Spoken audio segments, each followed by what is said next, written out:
This is Work Lab, the podcast from Microsoft, where we feature conversations with business leaders and scientists about the changes transforming the ways we work. The Work Lab podcast is a place for experts on the future of work to share their work and opinions. As students of the future of work, Microsoft values inputs from a diverse set of voices. That said, we do want to mention that the opinions and findings of our guests are their own, and they may not necessarily reflect Microsoft's own research or positions. I'm your host, Elise Hu. Today, we're tackling a big topic: inclusion in hybrid workplaces. How do you make work a place where people of all backgrounds can show up as their authentic selves? And then how do you do it when half your team is together in a conference room and the other half might be at home? Ritu Bhasin knows a lot about it. She's a speaker, consultant, and coach who works on diversity, equity, inclusion, as well as authenticity and empowerment. McKinsey research shows that companies that are most diverse outperform those that are not by 36%. And in our conversation, you'll learn some helpful tips: how you can uncover your own unconscious biases and tackle them, how you can show up as a more authentic leader. Later in the episode, how one of Microsoft's remote employees put those ideas to work. Wangui McKelvey is an executive leader who joined Microsoft as a remote employee during the pandemic. She'll share her strategies for authentic leadership when you're not with your team in person. But first, here's my conversation with Ritu. Ritu Bhasin, thank you for joining us. Thank you so much for having me. Ritu, I know you've been thinking a lot about what hybrid work might mean for diversity, equity, and inclusion.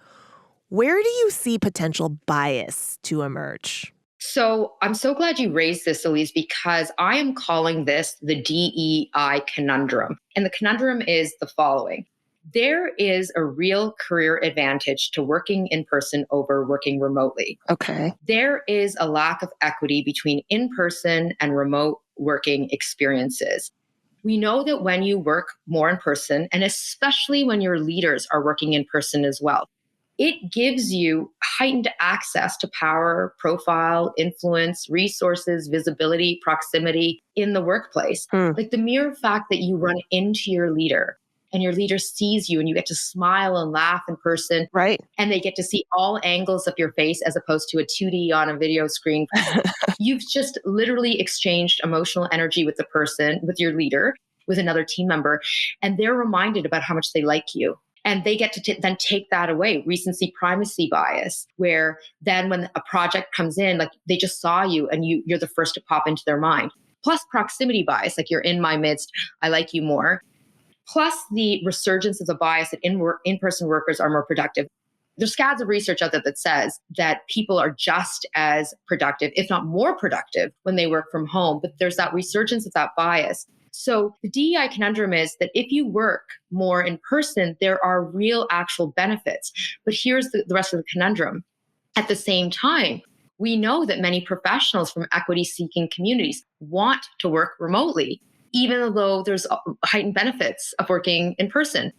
It is hard. So taking a step back for a minute, tell us about the path that led you to work in this space, in diversity, equity, and inclusion. So my parents are from India. They immigrated to Canada over 50 years ago now. And I grew up in a household where there was a lot of conversation about social justice and experiences with racism as new immigrants to the country, as you can imagine. And back then, we're talking decades ago, there was no such thing as becoming a diversity, equity, inclusion professional.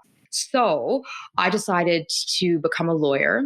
I practiced law for a few years, really disliked it for myriad reasons, then transitioned to doing HR for an international law firm, which I loved because I loved working with people and connecting with people and understanding how workplaces can thrive. I did that for several years and then transitioned to starting my own DEI consulting practice and speaking career, which I've been doing for 11 years now.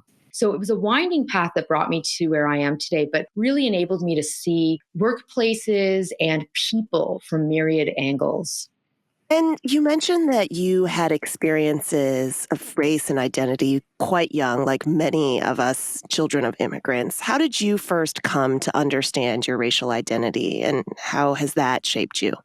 I mentioned my parents are from India. We're Punjabi by culture, and we are Sikh by faith. And when I say Sikh by faith, So I am a Sikh. It's spelled Sikh. My faith is called Sikhism. As we are trying to decolonize language and be more inclusive in language, it's important that we pronounce things correctly. And so it's not Sikh and Sikhism, it's Sikh and Sikhism. I knew I straddled cultures, but I didn't know how to reconcile the differences. And for many years, I actually didn't know who I was culturally. I really struggled with that. Did you pick a side? Here's what I say. I'm a mishmash of cultures. I have Canadian in me. I have Punjabi in me. I am influenced by all of the people that I spend time with from across other cultural backgrounds. I spend a lot of time with people from the Caribbean, West Indian people from countries across Africa. I am impacted by all of the cultures around me. I'm a mishmash of identities. The moment I freed myself from having to anchor to a very binary way of viewing my identity, it was liberating because I got to live more authentically. So we have myriad elements, aspects to our identity. And if we're going to live authentically, including in the workplace, it's about embracing all of those elements. And how does this idea of authenticity and showing up authentically intersect with your work on diversity, equity, and inclusion? I think that we hear a lot about DEI, but you emphasize authenticity as well. And so what does authentic self mean to you? So in my book, The Authenticity Principle, I highlight how authenticity is the fundamental ingredient to inclusion. We cannot build an inclusive workplace. We cannot behave in an inclusive way as a leader or team member without embracing authenticity. So authenticity, I define it as the consistent practice of knowing who we are, of embracing who we are and being who we are as much as possible so that we feel better connected to ourselves. All the research around being authentic says that when we do this, we feel happier, more connected, more joyful. We bring this spirit into our interactions with others. And then you can imagine in the workplace, if we're living and leading and working with this spirit, this is what helps us to unlock inclusion, experiences of belonging, innovation, creativity, and more amongst our team members. I actually define the authentic self as if there were no negative consequences to your actions, how would you speak? How would you dress? What would you say? Who would you love? And more. And then on diversity and inclusion, those ideas are often paired together, but they're not quite the same. They're actually quite different. Could you talk us through those differences, especially as they relate to the workplace? In this moment, all three of these terms are being thrown around quite loosely and being used interchangeably. They are not interchangeable. They are very different concepts.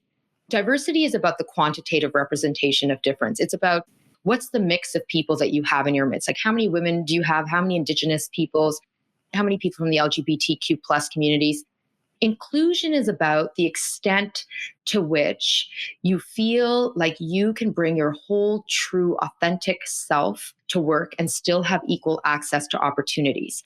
So inclusion is about the mix that we have, like how many women do we have, for example, in the leadership roles? But it's also about the extent to which people can be who they really are, speak the way they want to speak, dress the way they want to dress, share their ideas, dissent, and more. So this is why I've connected authenticity to inclusion. But the mother lode, the foundational building block really is equity, because you can't have diversity and inclusion without having equity. Equity is defined essentially as recognizing the historical legacies like enslavement, colonization, imperialism, capitalism, not recognizing women as people under the law, stigmatizing the lived experience of having mental health challenges and more. So equity is about recognizing these historical legacies and the current day realities that people have with bias, prejudice, discrimination, and more. So equity is about understanding that in the workplace, in society, we don't have a level playing field. The starting point isn't equal for everyone because of these historical legacies and current day experiences. And because of this, we need to be doing more to interrupt, address the structural imbalances and inequities in our midst. Businesses have been going through the work of embracing diversity, equity, and inclusion. And the pandemic brought us so many shifts, like the Great Reshuffle and the move toward hybrid work. There's a lot going on in the business world right now. What opportunities have you seen for people to be more included in the workplace and better explore their authentic selves? We've seen tremendous movement away from just talk in the workplace to actions. over the last 18 months or so, we've seen everything from targeted programs in workplaces around interrupting anti-Black racism, anti-racism on a whole, to in-depth programming on mental health inclusion. Like, we know the studies around mental health inclusion, so many more people are experiencing heightened mental health challenges connected to the pandemic. Before, a workplace may have talked about mental health inclusion, but maybe not offered as many resources. We're seeing a proliferation of training, support services, emphasis on different ways of working to help address these mental health challenges, to experiences around caregiving. We know that the pandemic and remote working has had a profoundly adverse impact on caregivers. I'm thinking women in particular. Oh boy, has it. Right? Feel that. Right? Looking at the big picture, what do you see as the best way forward right now for someone in leadership? We have been shaken to our cores around how are you going to lead? And so being intentional, being mindful, being vulnerable, being authentic, being flexible, cultivating a mindset of growth and agility over constantly aiming for perfection, which doesn't exist, but doing your best takes on a whole heightened level. And so as a leader, as a team member, your imperative is to be as intentional as possible in how you lead, offer team members choice and flexibility. And then perhaps the most important piece for me as it relates to DEI is that ensuring that you are taking proactive measures to integrate and support those who choose to work primarily in a remote way. And what about the flip side of this? How do you, as an employee, as a team member, show up as your most authentic self when your managers aren't getting the 360-degree view of you and the sense of your energy? Oftentimes in corporate culture, we look at the employee base, the team member base, and we're like, you should be more authentic. Like, please bring more of your whole true selves to work. And what we don't realize is that the reason why our team members suppress their authenticity or push down their authenticity, or put another way, I call it perform, or your performing self. I don't mean like high performance. I mean, life is a stage and you're acting out a curated image. The reason why people perform, they mask aspects of their identity, they change who they are at work, is because of a fear of bias and judgment. It's the you're going to judge me if I dress the way I want to dress, I speak the way I want to speak, I tell you about what it's really like to be a Black employee in this workplace, or I tell you what it's like to live with depression, anxiety, or as someone who's trans, this is what my life is like. We worry that if I share with you who I am, you're going to take opportunities away, you're going to take your love and affection, your respect for me away. Even though we want to put the onus on our team members to show up more authentically, the starting point really is with leaders. Leaders go first. Leaders lead. There's two key things leaders need to do in order to cultivate more authentic, inclusive, psychologically safe environments. First of all, they must, or let me put this, let's own this. We must, as leaders, interrupt our individual biases, like our racial biases, gender-based biases, age-based, class-based, our personality-based biases, our preferences for extroverted people over introverted people, for example, which runs rampant in corporate culture. We must actively work to interrupt our biases and judgments, because that's what causes our team members from across cultural communities to mask, to conform, to show up as their performing selves. So that's the first thing. Bias is the culprit. It's the problem. The second thing that we can do as leaders that can really help to cultivate environments where team members can be more authentic in the workplace is we go first. So we be more vulnerable. We lead. We show and display, put a spotlight on our own authenticity. I love that advice. And to get into how that's put into practice, our correspondent Desmond Dickerson talked with a Microsoft executive who's modeling exactly that kind of leadership for her team. Here's Desmond with Wangui McKelvey. I'm checking in today with Wangui McKelvey, a general manager at Microsoft. Thanks for speaking to us. Thanks so much for having me. So we're both based in Atlanta, and you joined Microsoft during the pandemic as a remote executive leader. What are some of the things you've learned about how to manage your team remotely?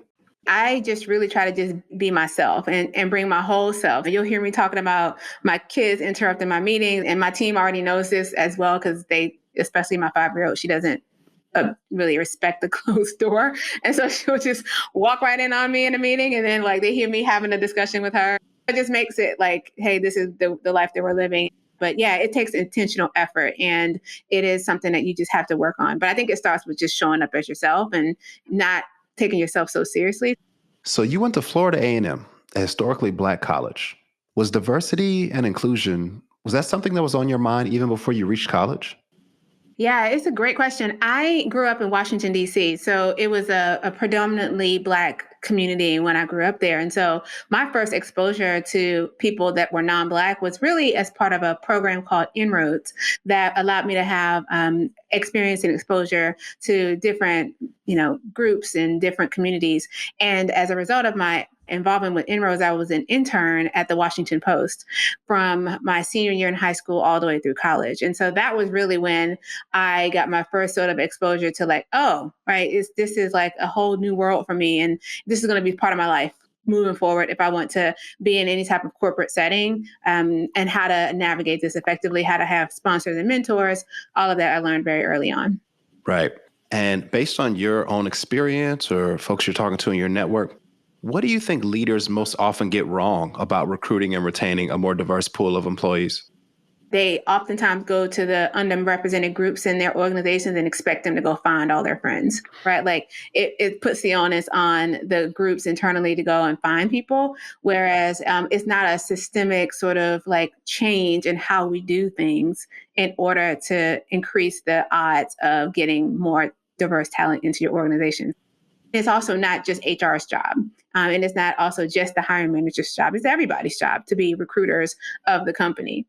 Remote and hybrid work, it's been a game changer for all workers and all businesses across industries. But it's impacted different groups in different ways. So based on your own network, your own observations, what is it that you've observed about why women or why Black people are really embracing this new way of working? I think it levels the playing field, Desmond. You're not worrying right now about like missing out on like the group lunch or the water cooler discussion or being invited into a room. It has allowed relationships to flourish in a way because everybody is looking for a connection now. You're not just going to go to your safety net of friends that sit next to you in the office. Now you have to be intentional about actually establishing relationships with people. Now, I think with hybrid, you're going to see more and more people wanting to come together and maybe not so much in these sort of siloed ways, right? It's going to be very intentional about how you bring people together in very intentional ways.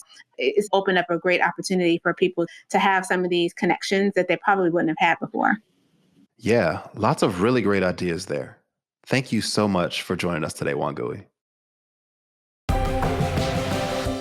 That was Wangui McKelvey, an executive leader at Microsoft, talking about being intentional in the shift to hybrid work.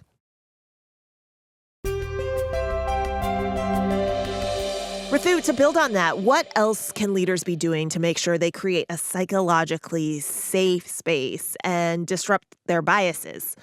Are there practical strategies people can use? Absolutely. So there's a few things that leaders can be doing here.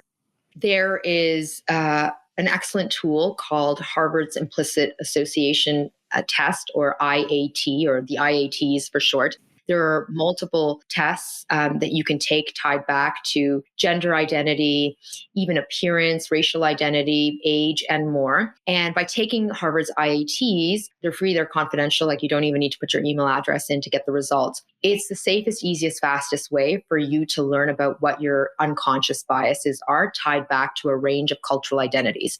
Another thing that's really important is to become more aware of specific types of decision-making biases. So for example, actually learning how to name biases. There's a very commonly held decision-making bias called confirmation bias, which happens when our brain reaches a premature conclusion or reaches a conclusion quickly about someone, and then our brain will actively seek out evidence to affirm the conclusion and will exclude evidence to the contrary. We do this all day long. So when we start to learn about specific types of decision-making bias, it can be really helpful because when we're in our interactions, we can start to clock for it. We can start to look for it. And then the third thing that I would recommend here is that we actively, on an individual basis, dig deep into engaging in bias disruption work. For us to notice when we're in our interactions with team members, colleagues, notice people's cultural identities, because our unconscious brains are already doing this and then sorting people into us and them. Yeah. But by bringing conscious awareness to clocking people's cultural identities. So this is moving away from color blindness. And if you could see me, you'd see it. I'm using quotes in the air, Right, like air right. quotes, color That was blindness. very big in the 90s. Right, exactly. Like the whole like, oh, I didn't notice that you're brown. And like, I don't want you to think that I noticed your race and that because of that, I'm going to treat you less favorably. We now know when it comes to unconscious bias disruption work that we need to notice someone's cultural identities, because if you do not pay attention to someone's cultural identities, you will miss out on the opportunity to ascertain what's the message or the meaning that your brain attaches to the person's identities. So for example, noticing that you're talking to a Muslim woman wearing a hijab is not the problem, or noticing that you're talking to someone Black or someone who's trans is not the problem. The issue is, in fact, you need to do this. Right. The issue is, what does your brain say about trans people? What does your brain say about Muslim women who wear hijabs? What does your brain say about Black people? So conscious bias disruption self-work pushes us to be more mindful, thoughtful, deliberate in our thinking. And then you start unearthing your biases, and you can take Harvard's IATs. It'll tell you have a preference, for example, for white people over Black people. You're talking to a Black person in your brain. You're thinking, okay, what am I saying about this person? And then we start to do that deep work that's rooted in neuroscience of like undoing the neural circuitry that causes us to hold these biased beliefs about people and replacing it with the positive truths of who people are. We're constantly trying to get contact and learn more about people's cultural identities to help us replace what we hold in our brains. That's lovely. And listeners, we will make sure to include links for some of these resources that Ritu is talking about. Before we wrap up, Ritu, let's zoom out, because your work is so focused on trying to dismantle systemic racism in corporate places in corporate America. And it is leading to a lot of conversation and changes, not just your work, but the work of so many people and voices. To you, what changes are the most urgent in this space and at this moment?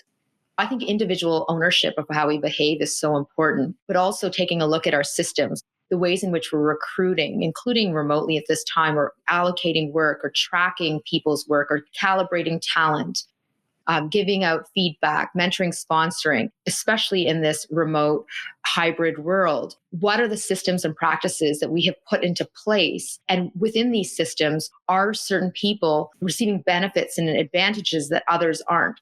If in a hybrid work environment, some of your team members, you're meeting with them in person because they're in the office and so are you, and you're giving them more hands-on feedback because you're seeing them and it's easier for you to do, they're going to receive the benefit of getting both developmental and constructive feedback as they're working with you. Whereas for the people who are working remotely, if you're not seeing them and you haven't taken the step to proactively schedule weekly check-in calls where you can offer them feedback, they're not going to get the benefit of receiving that developmental feedback that helps to catapult people's careers.